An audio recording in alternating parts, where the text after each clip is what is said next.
വിളക്കന്നൂർ ദിവ്യകാരുണ്യ അടയാളത്തിൻ്റെ ഏറ്റവും പ്രധാനപ്പെട്ട വ്യക്തി വിശുദ്ധ കുർബാന അർപ്പിച്ചുകൊണ്ടിരുന്ന സാഹചര്യത്തിൽ ഈശോയുടെ തിരുമുഖം പതിഞ്ഞ ആ വൈദികൻ നമ്മോടൊപ്പം കൊണ്ട് ബഹുമാനപ്പെട്ട തോമസ് അച്ഛൻ.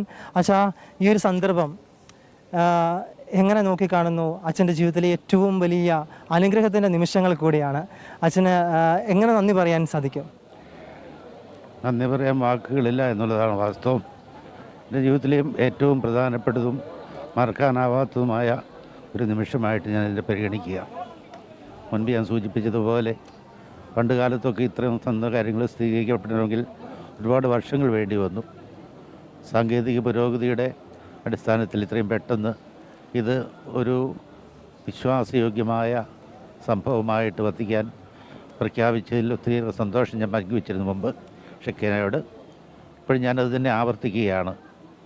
എൻ്റെ ഈ ജീവിതകാലത്ത് തന്നെ ഇതിന് ഒരു ഔദ്യോഗിക പ്രഖ്യാപനവും നടക്കുകയും അതിന് സാക്ഷ്യം വഹിക്കാനുള്ള ദൈവാനുഗ്രഹം എനിക്ക് ലഭിക്കുകയും ചെയ്തതിന് ദൈവത്തിന് ഞാൻ നന്ദി പറയുന്നു.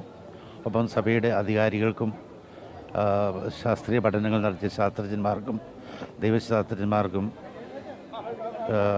ഡോക്ടർ ഓഫ് ഫെയ്ത്തിൻ്റെ കോൺഗ്രിഗേഷൻ്റെ അധികാരികൾക്കും ഹൃദയപൂർവ്വം ഞാൻ നന്ദി പറയുന്നു. ഒപ്പം ഇതിന് വേണ്ട എല്ലാ കാര്യങ്ങളും നീക്കിക്കൊണ്ടിരുന്ന അഭിവന്യ പിതാക്കന്മാർക്ക്, വിശിഷ്യ പാമ്പ്ളാനി പിതാവിനും എത്രയും സ്നേഹത്തോടെ നന്ദി പറയാനും കൂടി ഞാൻ ഈ അവസരം ഉപയോഗിക്കുകയാണ്. വീണ്ടും ഞാൻ ആവർത്തിക്കട്ടെ, എൻ്റെ ജീവിതത്തിലെ ഏറ്റവും ധന്യമായ മുഹൂർത്തമായിട്ട് ഞാനിതിനെ കാണുന്നു. ഈ ഒരു സാഹചര്യത്തിൽ ഈ ഒരു ഇൻ്റർവ്യൂ എക്സ്ക്ലൂസീവാണ്. ബഹുമാനപ്പെട്ട പതിക്കലച്ചൻ ഈ ഒരു നിമിഷത്തിന് വേണ്ടി വിശ്വാസ സമൂഹം കാത്തിരുന്ന ഒരു സമയം കൂടിയാണ് ദിവ്യകാരുണ്യ അടയാളം വിളക്കന്നൂർ എത്തിച്ചേരുമ്പോൾ. ആ വൈദികൻ കണ്ട തിരുവോസ്തി സത്യമാണെന്ന് ഇവിടെ തെളിയുകയാണ് ജോർജി.